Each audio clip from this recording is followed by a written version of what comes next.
Cut. Okay, next. Okay, kids pool. Next. Swimming pool. Next. Kids playground. Next. Ni apartment tau. Nampak tak tangga kat belakang tu? Sebenarnya ni unit duplex. Jom tengok. Nanti dulu.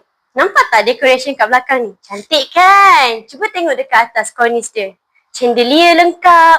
Lepas tu, ruang ni pun nampak besar. Besar dia sebenarnya 1063 square feet. Jom kita pergi tengok dapur pula. Ni lah dapur dia. Dah siap dengan kitchen cabinet, tabletop. Mai sini saya nak tunjuk. Kalau anda tengah potong sayur, anda nak healing, cuba tengok tu pemandangan. Cantik kan? Ada laut.